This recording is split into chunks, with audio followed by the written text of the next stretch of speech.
Hello दोस्तों, कैसे हैं आप सब। उम्मीद करता हूं आप सब अच्छे होंगे। So welcome on Awara physics, the channel of physics in which the quotation is learn the way you wish. So सभी का एक बार जोरदार स्वागत है आपके अपने चैनल आवारा फिजिक्स पे। अगर कुछ भी डाउट हो किसी भी टॉपिक से रिलेवेंट, आप मुझे पर्सनल मैसेज ड्रॉप कर सकते हैं। So our email is available on the description box. So let's start without a wasting a time. The topics खुल के समझना without any doubt. Okay? So सभी हीरो लोगों को एक बार फिर से जोरदार स्वागत है। आप हैं एस के सर के साथ। So let's talk about the chapter number 2 and the name of the chapter is units and measurement. Subject is physics and we are covering the syllabus of RBSE, CBSE and all state boards. Okay? Standard is 11th. What are the topics we are going to be cover today? So एक बार देख लेते हैं क्या क्या topic आज हम cover करने वाले हैं। So पहला टॉपिक जो आज हम कवर करने वाले हैं कि लिमिटेशंस क्या क्या है डायमेंशनल इक्वेशंस की। ओके, हमने डायमेंशनल इक्वेशन पढ़ ली, कहाँ कहाँ डायमेंशनल इक्वेशंस हम डिराइव कर सकते हैं, करेक्टनेस चेक कर सकते हैं, वो सारी लिमिटेशंस भी देख लेंगे कहाँ नहीं कर सकते। मीनिंग ऑफ पैरेलैक्स क्या है, parallax and parallax method, and also we are going to be talk about what do you mean by parallax method. One numerical we are going to be just do numerical based on the parallax method. Fourth, list count value जो आपको याद रखनी है vernier callipers और screw gauge की। यहाँ इस lectures में खाली मैं वैल्यू लिखूंगा। ओके, जब प्रैक्टिकल करवाऊंगा तो ऑब्वियसली उसके ऊपर पूरा आपको डिटेल में समझाएंगे। एरर एंड इट्स टाइप्स, तो आज हम डिस्कस करेंगे कि एरर क्या होती है और इट्स टाइप्स, कौन कौन से इसके टाइप्स हैं। So let's start here first topic.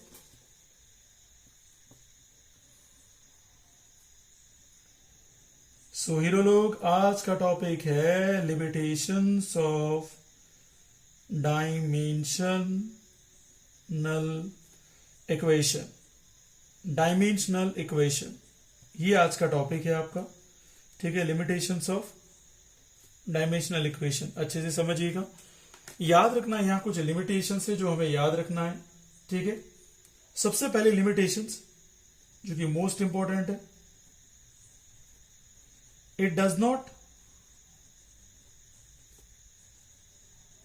provide the value of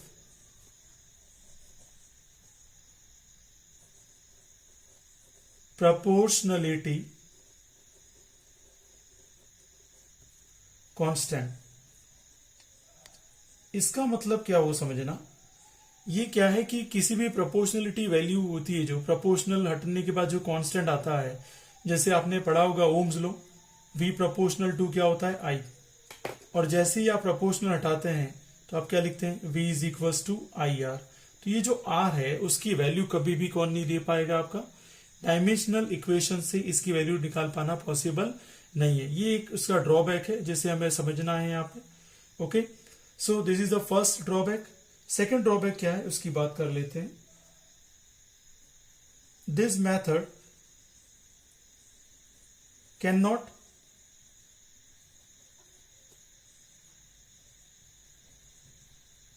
determine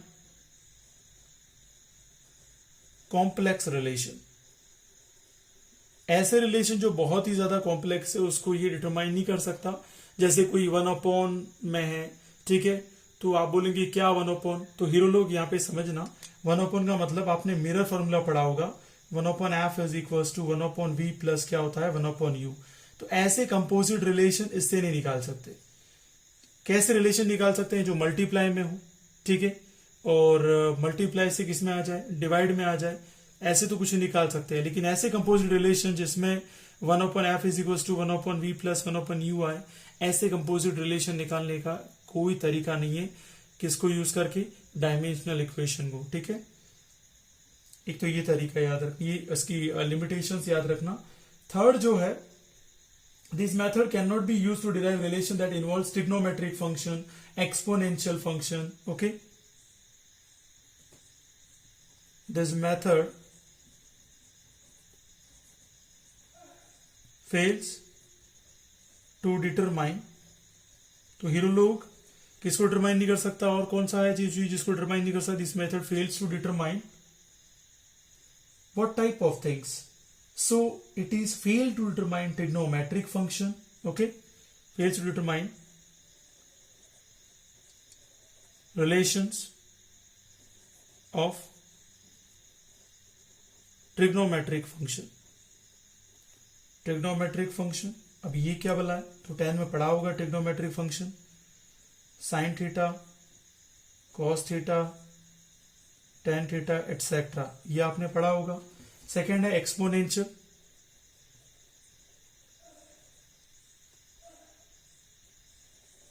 okay exponential ये समझना, एक्सपोनेंशियल का मतलब क्या है, ठीक है।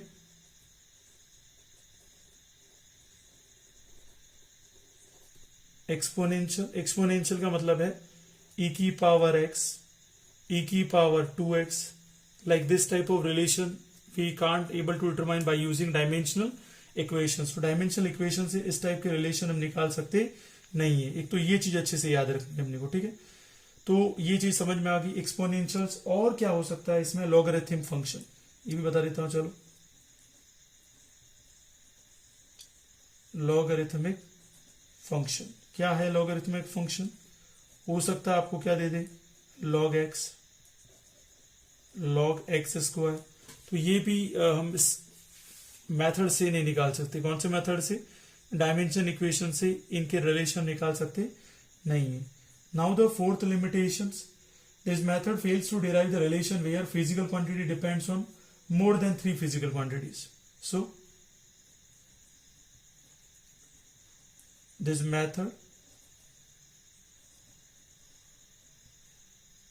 method fails to determine relation between more than 3 physical quantity.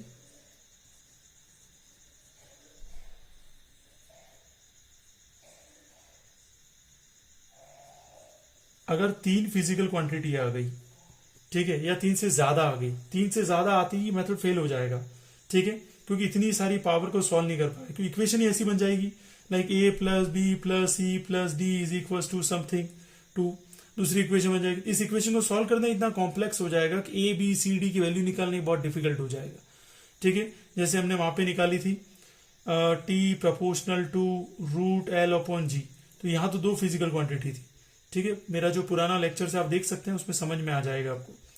यहां तो 2 फिजिकल क्वांटिटी थी तो ये इजीली निकल गया, लेकिन अगर 3 क्वांटिटी से ज्यादा हो गई तो बहुत डिफिकल्ट हो जाएगा उस टाइप की इक्वेशन को सॉल्व करना, ठीक है। वो आपको समझ में आ जाएगा। लास्ट की वीडियोज में मैं न्यूमेरिकल लेने वाला हूं, ठीक है, तो उसमें सब एक साथ न्यूमेरिकल मिक्स हो जाएंगे, आपको समझ में आएंगे सारे। Now what is the another limitation? सबसे बड़ी प्रॉब्लम है इसमें, an equation involving more than 1 quantity और सेम डायमेंशन भी इसमें ऑब्टेन हो जाती है। कई बार क्या होता है कि डायमेंशन ही सेम आ जाती है, ठीक है। जैसे निकाल रहे हैं आप एल की, तो एल की डायमेंशन सेम है, तो सेम डायमेंशन यहाँ किसकी निकाल देगा? वो जी की भी निकाल देता है। तो ये सबसे बड़ी प्रॉब्लम है यहाँ की, ठीक है। And one more things, we can not get correct relation when the factors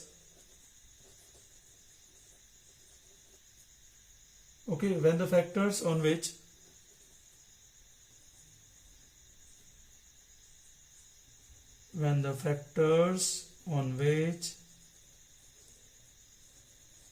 physical quantity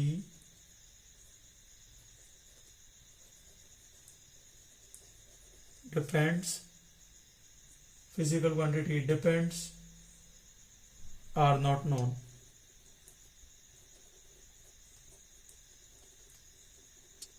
अब यहां पे सबसे बड़ी प्रॉब्लम क्या है? हम करेक्ट रिलेशन तब तक नहीं निकाल सकते जब तक कि हमें ये पता नहीं हो कि ये टाइम पीरियड लेंथ और जी पे डिपेंड हो या नहीं। अगर आपको दिया ही नहीं है कि ये टाइम पीरियड किसके ऊपर डिपेंड करता है, लेंथ और जी पर, तो ऑब्वियसली बात है आपको पता ही नहीं है कि डिपेंड करता ही नहीं करता है, फिर भी आप रिलेशन निकाल देंगे। जबकि बाद में पता चलेगा, जब पूरी फिजिक्स अच्छे से पढ़ेंगे हम लोग, तो पता पड़ेगा कि टाइम पीरियड लेंथ और जी पे डिपेंड करता है। ओके, और ऐसी कोई क्वांटिटी आ गई जिसके अंदर हम बात करते हैं कि भाई टाइम पीरियड किसके ऊपर डिपेंड नहीं करता, टेम्परेचर पे डिपेंड नहीं करता है, तो भी वो टेम्परेचर का रिलेशन निकाल देगा किसके साथ, टाइम के साथ। इसलिए हम कह रहे हैं कि we can not get correct relation, हम करेक्ट रिलेशन भी यहां से ऑब्टेन नहीं कर सकते। So this is a very very important 5 limitations of dimensional equation. सो एक बार सभी हीरो लोग एक साथ रिवाइज करा रहा हूं। It does not provide the value of the proportionality constant. So constant जो होते हैं जैसे आर है यहाँ पर, ऐसे बहुत सारे कांस्टेंट हमें फिजिक्स में पढ़ने हैं, उसकी एग्जैक्ट वैल्यू डायमेंशनल इक्वेशन आपको प्रोवाइड नहीं कर सकता। This method can not be what, the method can not be determine the complex relation. Mirror formula है, लेंस फॉर्मूला है, ऐसे को हम डिटरमाइन नहीं कर सकते। किसको यूज करके डायमेंशनल इक्वेशन को यूज करके। This method fails to determine the relation. Trigonometric function है, और आपके ट्रिग्नोमेट्रिक फंक्शन आप पढ़ के आए हैं 10th में, साइन कॉस टेन, इसको डिटरमाइन नहीं किया जा सकता। एक्सपोनेंशियल आपके लिए नया है, बट आपको अवेयर होना होगा। ई की पावर एक्स, ई की पावर 2x को भी डिटरमाइन नहीं कर सकते इस मेथड से, और लॉगरिथम फंक्शन को दो हम कभी भी इससे डिटरमाइन नहीं कर सकते किसी डायमेंशनल इक्वेशन से। This method fails to determine the relation between the more than 3 physical quantity. अगर कोई भी क्वांटिटी आपको दे रखी है, सपोज मैं बोलूं T is depend on L, G, M, V, तो इतनी सारी फिजिकल क्वांटिटी का एक साथ हम निकाल सकते नहीं है। So we can not determine the relation between more than 3 physical quantities by using this dimensional equation. Last one point, यहां पे हीरो लोग समझना, नहीं समझ में आया तो आप कमेंट कर सकते हैं। We can not get correct relation when the factors on which physical quantity depends are not known. जब तक हम मुझे नहीं बताएंगे कि सर ये टाइम पीरियड किसके ऊपर डिपेंड करता है, लेंथ और जी पर, तब तक मैं इसकी रिलेशन निकाल सकता नहीं हूं। अगर आप मुझे नहीं बताएंगे तो किसी और के साथ भी इसकी रिलेशन निकल सकती है। ओके, और वो किसी भी कंडीशन में प्रूफ नहीं है and not acceptable in the physics. So उम्मीद करता हूं so the first page of the first topic you understood. So now we are talking about the second topic. इसे भी अच्छे से समझ लेना सेकंड टॉपिक को। कुछ डाउट हो तो यार पूछ लेना कमेंट करके, ठीक है। और लाइक और सब्सक्राइब तो करते ही नहीं हो, व्यू तो 100-200 ऐसे आ जाते हैं, ठीक है, लेकिन लाइक सब्सक्राइब करने में पता नहीं क्या कंजूस सही है, मुझे आज तक नहीं समझ में आया। सो चलिए बात करते हैं आज का जो टॉपिक है। सबसे पहले समझ लीजिए इसको। सो बात करने वाले हम लोग meaning of parallax. Meaning of parallax, देखो सिंपल लैंग्वेज में मैं समझाऊं। अगर आप अपनी आंख से जो चीज देखते हैं ना, तो क्या होता है, this is your I side, समझना इसको। और आप जो भी चीज आई से देखते हैं, मान लीजिए आप टावर देख रहे हैं, ठीक है,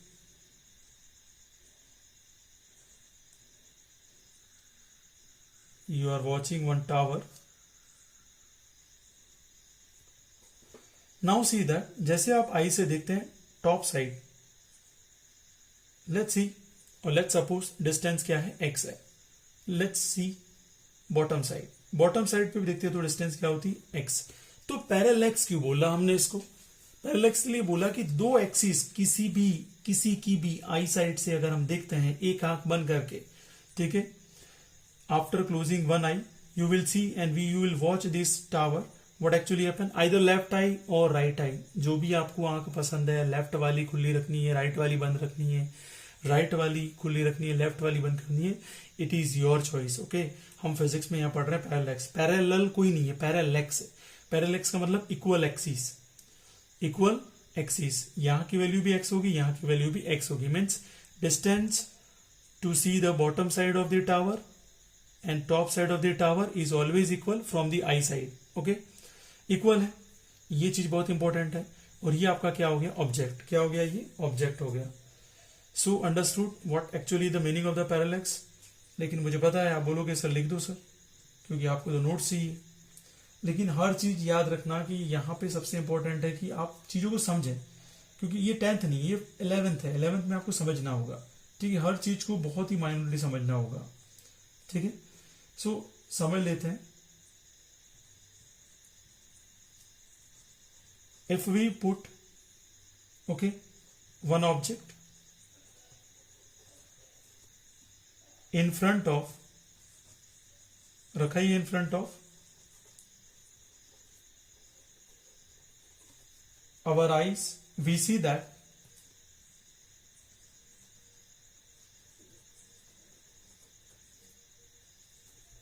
the position of object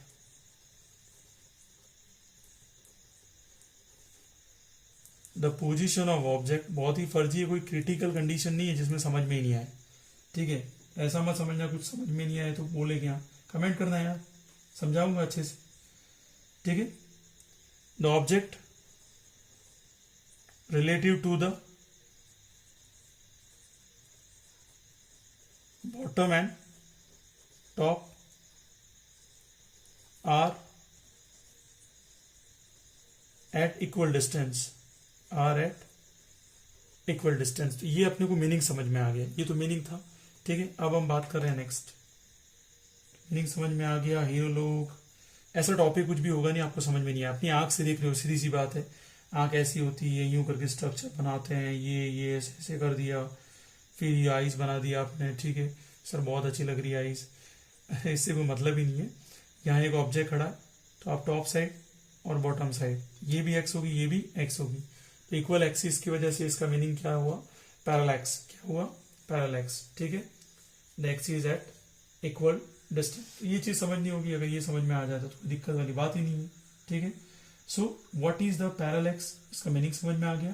किसी एक ऑब्जेक्ट को हमारी आई से देख रहे हैं और वो टॉप और बॉटम दोनों से इक्वल डिस्टेंस पे हो, तो वो उस ऑब्जेक्ट के रेस्पेक्ट में टॉप एक्सिस और बॉटम एक्सिस इस आई साइड के लिए क्या कहलाएगी, पैरेलैक्स। क्या कहलाएगी, parallax. Now we are talking about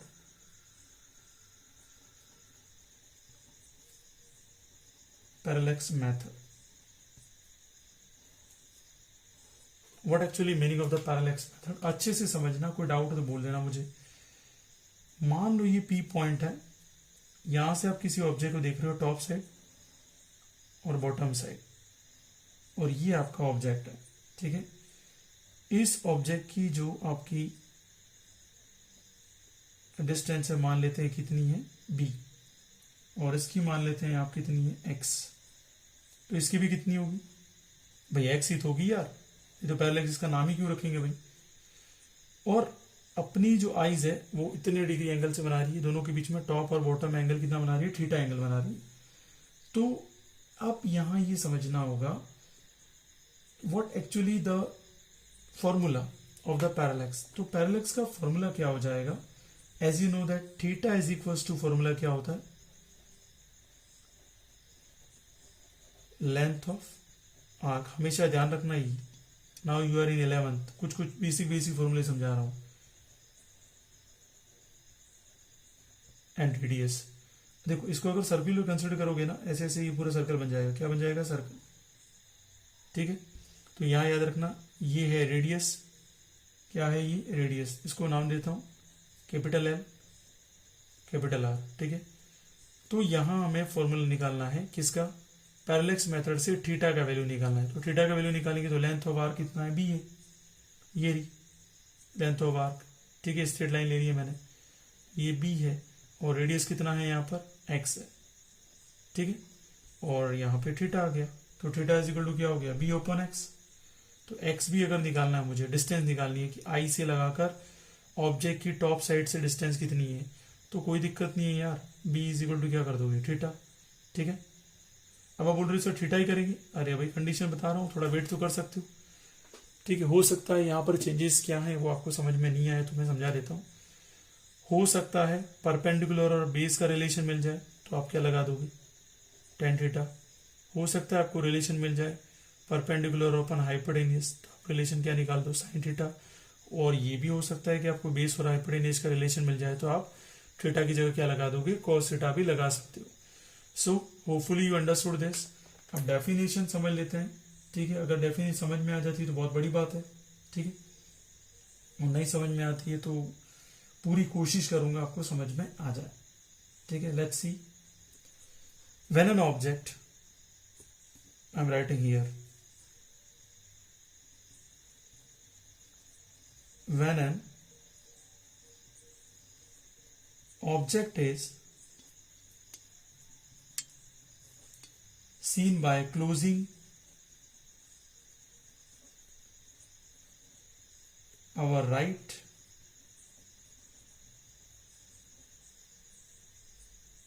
और लेफ्ट आइज, दोनों आइज नहीं बंद करनी है, ध्यान रखना. Alternatively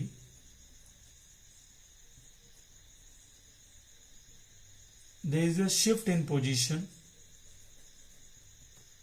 there is a shift in position of object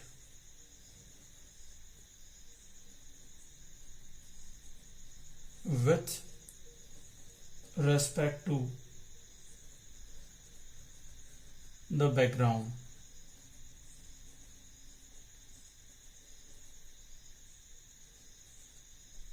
Observed, that is called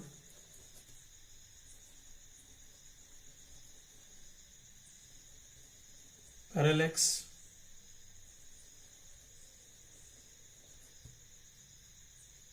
okay, that is called parallax.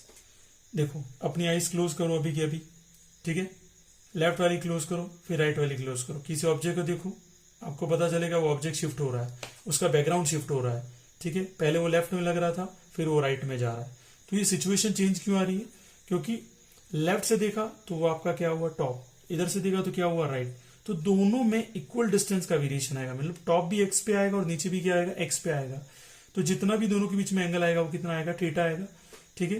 तो दोनों से वेरिएशन, दोनों का लेंथ क्या आएगा, सेम आएगा, और बीच में आ जाएगी आर्क ऑफ लेंथ. अगेन वापस रिवाइज करते हैं शॉर्ट में. हम किसी आई से देखते हैं, टॉप और बॉटम दोनों ऑब्जेक्ट का डिस्टेंस क्या रहता है, सेम रहता है. अब इसका डेफिनेशन समझा देता हूं. When the object is seen by closing our right और left eyes alternatively, there is a shift in position of object. Position shift हो रही है लेफ्ट से राइट, लेफ्ट से राइट, राइट से लेफ्ट में भी हो सकता है. इट डिपेंड ऑन यू कौन सी आई से आप स्टार्ट करते हैं. With respect to the background observe, and that is called parallax. इसी मेथड को हम क्या बोलते हैं, पैरालैक्स बोलते हैं. चलो अब एक न्यूमेरिकल ले लेते हैं और भी आपको क्लियर हो जाए, ठीक है. अब न्यूमेरिकल देखो, घबराना मत कि भाई इतना लंबा चौड़ा लैंग्वेज है. सॉल्यूशन बहुत इजी है अगर टेंथ अच्छे से आती है, ठीक है. और अच्छे से भाई लोग को अच्छे से टेंथ नहीं आती, बात ऐसी हो नहीं सकती. सब बेटा टैलेंटेड हो. तो सभी हीरो लोग हो जाइए तैयार. आपके सामने है एक numerical based on parallax method. A man wishes to estimate the distance. अब उसकी इच्छा होगी कि भाई मैं डिस्टेंस मेजर करना चाहता हूं of distance at a position. तो चलो वो जैसा कह रहा है वैसा कर देते हैं. ए पोजीशन पे कौन खड़ा है, man. Okay, in front of tower C. So यहां पे कौन हो जाएगा आपका tower C. In front, front का मतलब state, in front of C.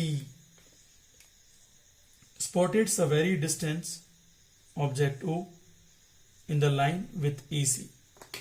यहां से डिस्टेंस पे बहुत ज्यादा कौन सा है, ओ डिस्टेंस पे एक ऑब्जेक्ट स्पॉट होता है. स्पॉट का मतलब उसे दिखता है, ठीक है. He then walks perpendicular to AC. AC इसके परपेंडिकुलर चलता है. तो मैन यहां पे था, चलेगा चलेगा चलेगा चलेगा परपेंडिकुलर, ठीक है. यहां पे आ गया. Perpendicular means the angle between the man and the tower is 90 degree. Up to B, कहां तक चल रहा है वो, बी तक चल रहा है. So we mention the point B. A distance of 100 metre. कितना मीटर चल के आए हैं, यहां पर साहब चल के आए हैं 100 मीटर. कितना चल के आए हैं, 100 मीटर. थक गए होंगे, चलो उनको आराम दे देते. Looks at O and C again. तो ओ को भी दिख रहा है और सी को भी दिख रहा है. ओ को भी दिख रहा है और सी को भी दिख रहा है. सी पे टावर है, ओ पे कोई ऑब्जेक्ट है जो वो दिख रहा है. Since O is very very distance बहुत ज्यादा दूर है, the direction B O is but practically the same as AO, same as AO. AO और BO दोनों की डायरेक्शन क्या है, सेम है, और डिस्टेंस प्रैक्टिकली सेम है, ठीक है, दोनों की डायरेक्शन सेम है, but he finds the line of site C. अब उसे लाइन ऑफ साइट क्या मिल गई, C मिल गई, shifted from the original line of the site bye an angle theta degree.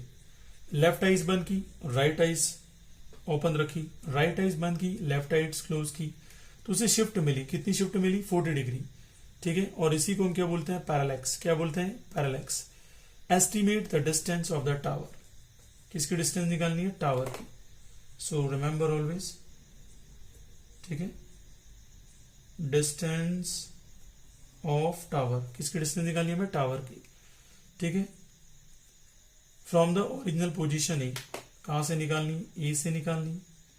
So you mention that, यहां से इसको मिला देते हैं तो हमें कुछ याद आ रहा है, 10th का कुछ याद आ रहा होगा. And 1040 is given because you don't know the value of 1040.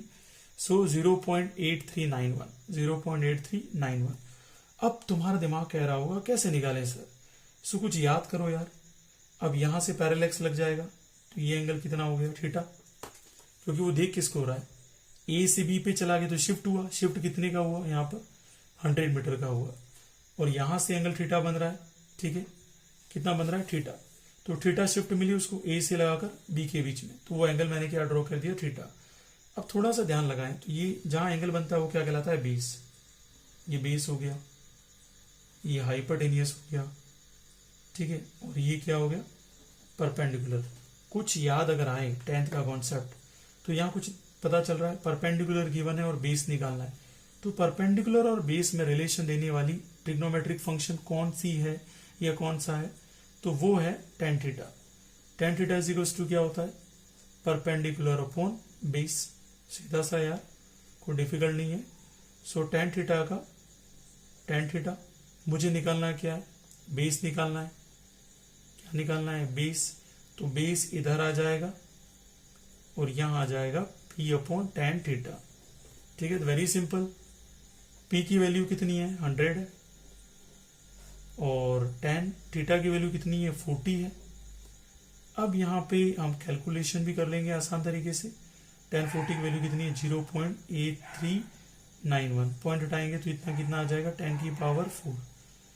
इसे सॉल्व करोगे तो इतना आ जाएगा 119 मीटर. आप सॉल्व कर लेना, मुझे प्रैक्टिस है, 10 साल से पढ़ा रहा हूँ इसलिए मुझे पता है. सो आप अच्छे सॉल्व करना, नहीं समझ में आए तो मुझे कमेंट करना. सो आंसर द बेस, और you can say that AC distance is 119 metre. So उम्मीद करता हूं आपको समझ में आ गया होगा. तो सर हे लोग, न्यूमेरिकल यहाँ पे पैरेलैक्स मेथड पे एंड होता है. अब बात करते हैं हम आगे के टॉपिक की. तो आगे का टॉपिक भी बहुत ही शानदार है और मजा आएगा ऐसा टॉपिक है. तो चलिए आगे के टॉपिक की बात कर लेते हैं. मैंने बोला था कुछ चीजें आपको याद करनी है, वो करनी ही पड़ेगी, क्योंकि प्रैक्टिकल तो मेरे पास है नहीं घर पे, ठीक है. So next is least count of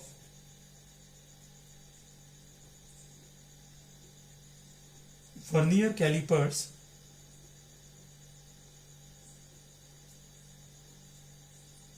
and screw gauge. तो लिस्ट काउंट अपने को याद रखना है, वर्नियर कैलिपर्स और स्क्रू गेज का. जब स्कूल में आओगे तो मैं इसका निकाल के बताऊंगा, आपको समझ में आ जाएगा, ठीक है. शॉर्ट में इसको लिखते हैं L.C, ठीक है. किसका निकाल रहे हैं, वर्नियर कैलिपर्स का. तो वर्नियर कैलिपर्स की अगर मैं बात करूं तो इसका लिस्ट काउंट आपको याद रखना है, होता है 0.01 सेंटीमीटर. कितना होता है, 0.01 सेंटीमीटर. आ गया समझ में हीरो लोग. अरे कोई दिक्कत आ रही तो बोलना भाई कमेंट करके, ठीक है. अब बात करते हैं स्क्रू गेज. किसकी बात कर ले हैं, स्क्रू गेज. तो स्क्रू गेज का क्या होगा हीरो लोग, एक हम क्या करेंगे, 2 0 बढ़ा देंगे तो ये आ गया least count of screw gauge. Vernier callipers 0.01 centimetre, screw gauge 0.001 centimetre. ठीक है, देखो ये इसका यूज क्या होता है, डायमीटर यूज करना, डायमीटर किसी का मेजर करना, वायर का डायमीटर मेजर करना है, ठीक है, किसी बॉक्स का डायमीटर मेजर करना है, किसी सिलेंडर का डायमीटर मेजर करना है, तो वर्नियर कैलिपर्स भी यूज कर सकते हैं और स्क्रू गेज भी यूज कर सकते हैं। ये प्रैक्टिकल की है लेकिन आपको याद होना चाहिए, तो दो वैल्यू मैंने बता दी है। So now let's we are moving towards to the second last topic, ये है एरर एंड इट्स टाइप्स। समझना शांति से, ऐसा नहीं हो जाएगा सब गड़बड़ हो जाए। क्या होती है एरर? लाइफ में एरर ही एरर है।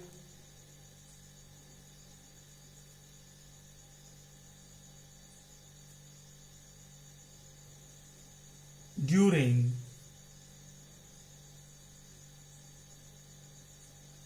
मेजरमेंट और design of the instrument due to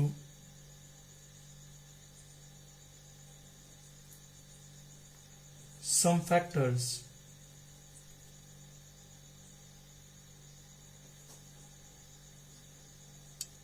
error is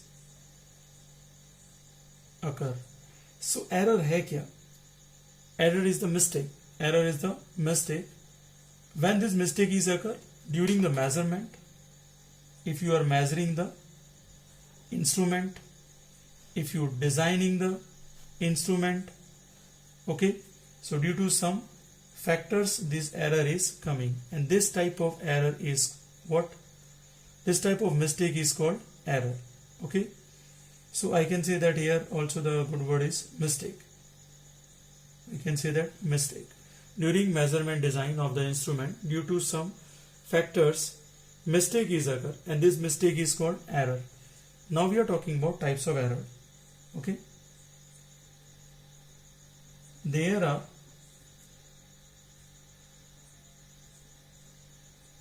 basically three types of error.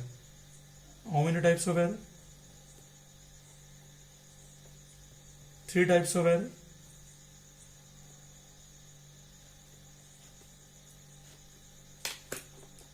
And what are the? Number one is systematic error, and the number second hero लोग यहां पे है आपकी random error.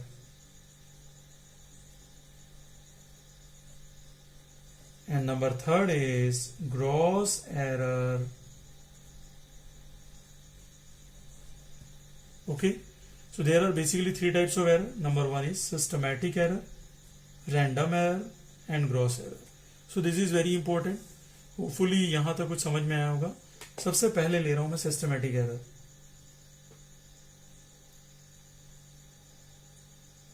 Systematic error ध्यान से समझना, कुछ समझ में नहीं है तो पूछ भी लेना, ऐसा नहीं कि भाई सर समझ में नहीं आया। 100% श्योरिटी कि आपको पूरा पूरा समझ में आएगा। ठीक है, सिस्टमैटिक एरर को समझते हैं। The error whose causes are known are called systematic error. अगर मुझे पता है कि ये एरर किसकी वजह से आई है और ऐसी एरर है तो उसे मैं क्या बोलूंगा? Systematic error. मतलब मैं एक सिस्टम को फॉलो करते हुए उस एरर को क्या कर सकता हूं? जीरो कर सकता हूं, हटा सकता हूं उस एरर को। ठीक है, इसीलिए उसको क्या बोला मैंने? Systematic error. Okay,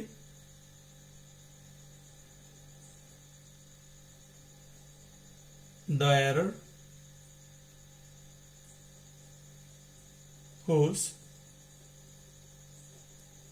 causes are known,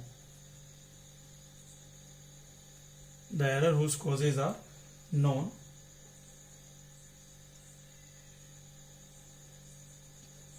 okay, whose causes are known are called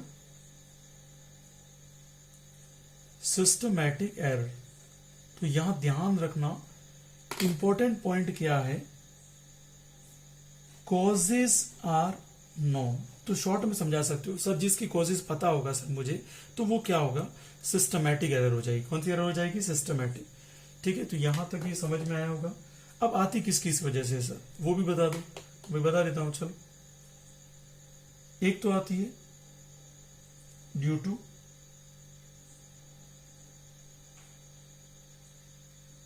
instrument. अब इंस्ट्रूमेंट में पहले सी क्या है, खराबी है, डिजाइन ही उसकी खराब है। तो ऑब्वियसली बात है, जो भी आप रीडिंग लोगे उसमें क्या आएगी, एरर आएगी। क्या आएगी, एरर। बेसिकली मेजरमेंट ही लेने हमें, तो चैप्टर का नाम ही मेजरमेंट है, यूनिट्स एंड मेजरमेंट। तो मेजरमेंट ले रहे हैं लेकिन इंस्ट्रूमेंट पहले से डिजाइन खराब है, तो ऑब्वियसली बात है ये एरर किसकी वजह से आई, ड्यू टू इंस्ट्रूमेंट्स। दूसरी जो एरर है वो पर्सनल एरर। Personal error. अब प्रैक्टिकल लैब में खड़े हैं आप, ठीक है, और आपका ध्यान कहीं दूसरी दुनिया के अंदर है, तो ऑब्वियसली बात है आपका दिमाग तो है ही नहीं प्रैक्टिकल की रीडिंग लेने में, तो आपकी खुद की मिस्टेक की वजह से कोई एरर होती है, तो उसे क्या बोलते हैं, पर्सनल एरर। ठीक है, अब बात करते हैं थर्ड कौन सी एरर हो सकती है, error due to full of lack of fullness.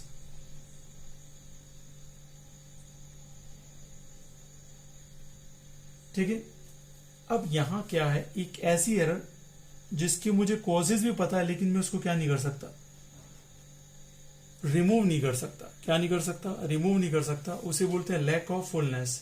मतलब इतनी सारी सिस्टम है, गड़बड़ी है, एक सिस्टम में एक गड़बड़ी ठीक करने जाओ तो दूसरी गड़बड़ी रह जाती है, दूसरी ठीक करने जाओ तो तीसरी रह जाती है। तो ऐसी एरर को हम क्या बोलते हैं, error due to lack of fullness. बहुत ज्यादा कमियां हो एक इंस्ट्रूमेंट में, तो ऐसी एरर को क्या बोलेंगे, error due to lack of fullness. And number fourth यहां पे एरर आती है फिक्स्ड एरर। अब फिक्स एरर का मतलब क्या है, मैंने आपको बोला कि चलो वाटर जो बॉईल हो रहा है उसका टेम्परेचर मेजर करो थर्मामीटर यूज करके। आपने क्या किया, दोस्त के साथ बातें करने लग गए, ठीक है, एक फिक्स टाइम के अंदर उसको लेना था आपको रीडिंग, और वो वाटर क्या हो गया, कूल हो गया, ठंडा हो गया। अब आप थर्मामीटर डाल रहे हो तो रीडिंग तो जो थी वो तो आई नहीं। जब मैंने बोला था कि वाटर बॉईल हो रहा है 100 डिग्री सेल्सियस उसकी रीडिंग आनी चाहिए, अब वो रीडिंग आ ही नहीं रही है, तो उसे क्या बोलेंगे, फिक्स एरर। ठीक है, क्या बोलेंगे, फिक्स एरर। फिक्स टाइम पे जो हम रीडिंग लेना चाहते थे वो नहीं ले पाए, तो इसलिए उसका नाम क्या रखा गया, फिक्स्ड एरर। अब दूसरा है error due to external factors. अब कई इंस्ट्रूमेंट ऐसे होते हैं टेम्परेचर, वॉल्यूम और प्रेशर में चेंज होने की वजह से, किसमें चेंज होने की वजह से, प्रेशर, वॉल्यूम और टेम्परेचर में चेंज होने की वजह से उनकी रीडिंग चेंज हो जाती है। अब रीडिंग चेंज होगी, इसका मतलब क्या हुआ, आपकी गलती नहीं है, यहां पर किसकी गलती है, ये एक्सटर्नल फैक्टर्स में चेंज आया तो आपकी रीडिंग भी क्या होगी, चेंज। सपोज मैंने बोला थर्मामीटर मेजर करके आपको एग्जैक्ट 12 बजे रीडिंग लिया आपने, ठीक है, तो अलग आ रही है, 1 बजे अलग आ रही है, 2 बजे अलग आ रही है, क्योंकि बार बार एटमॉस्फेयर में क्या चेंज हो रहा है, प्रेशर, वॉल्यूम और temperature.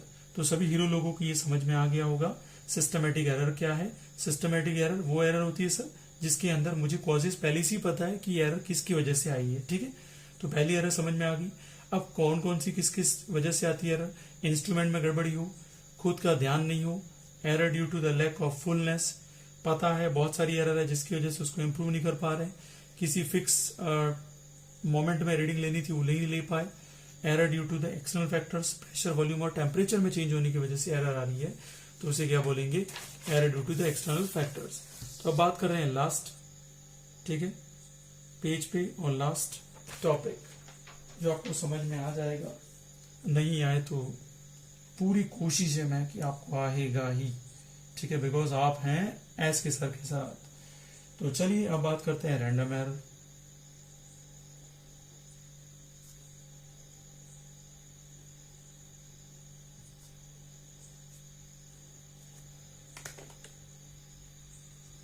A type of error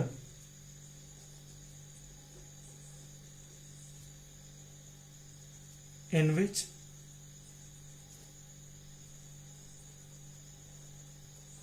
causes of errors are not known is called random error, is called random error. आप रीडिंग ले रहे हैं, ठीक है, रीडिंग में एरर आ रही है, आपको पता ही नहीं है क्या कॉज है इसके अंदर, ठीक है। तो ये जो एरर्स हैं उसी एरर को हम क्या बोलते हैं, रैंडम एरर्स, ठीक है। कब आ जाए वो कुछ पता चलता नहीं है, ठीक है। तो ऐसी एरर की कॉजेज हम पता नहीं कर सकते। अब क्या करते हैं इसके अंदर, बहुत सारी रीडिंग लेते हैं, इसके सॉल्यूशन के लिए क्या करते हैं, बहुत सारी रीडिंग लेते हैं, ठीक है, और बहुत सारी रीडिंग लेने के बाद उसका अर्थमेटिक मीन निकाल लेते। क्या निकालते थे हम, अर्थमेटिक मीन। अब बोलोगे सर समझाओ, तो भाई आपकी इच्छा के अनुसार ही करना पड़ेगा, भाई आप सब हीरो हो मेरे।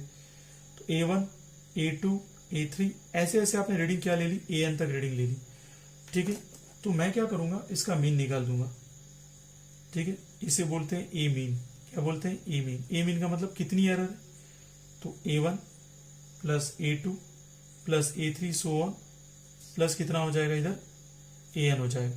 इस पूरे में मैं n डिवाइड कर दूंगा, जितनी भी मैंने रीडिंग ली, 5 रीडिंग ली तो पांचों रीडिंग का सम करके डिवाइड बाय 5 कर दूंगा।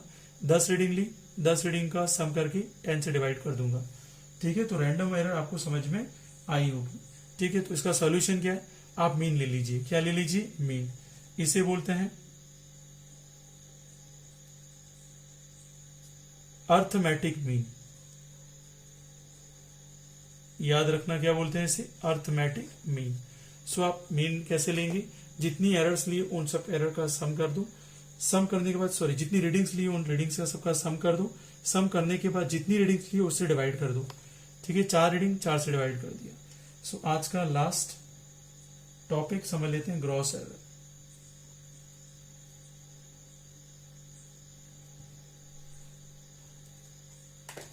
ठीक है, ग्रॉस एरर भी एक टाइप है एरर का। कब आती है वो समझना। These errors are occurring due to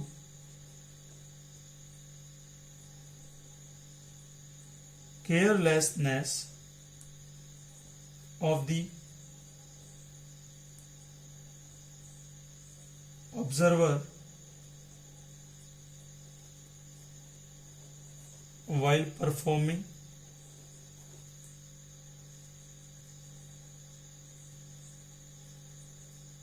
experiments, ठीक है। अब यहाँ सबसे इंपॉर्टेंट बात है कि ये एरर कब आती है।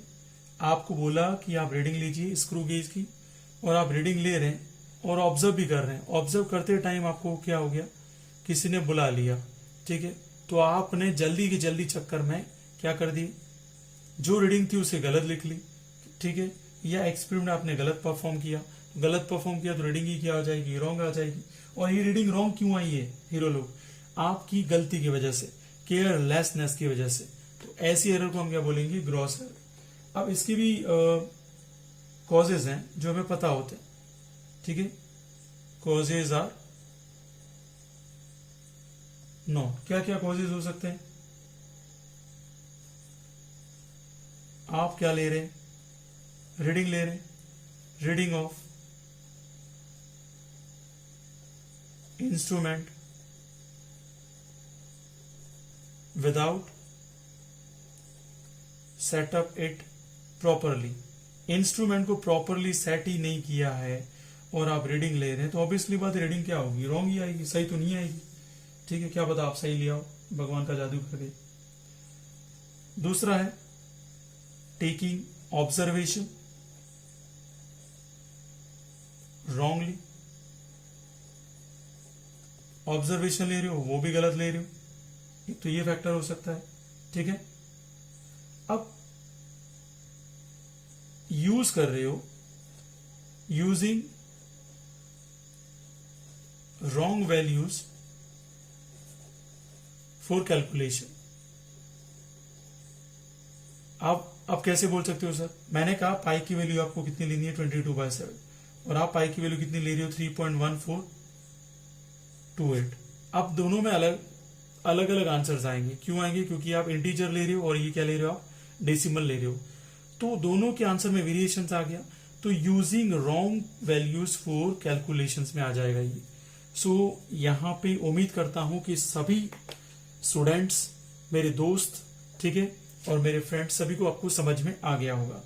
ठीक है, तो thank you so much SK sir के साथ बने रहने के लिए। नेक्स्ट लेक्चर में आपके लिए मैं लेके आऊंगा नेक्स्ट वीडियोस के साथ next topic. So thank you so much, have a good day. जय जवान जय किसान।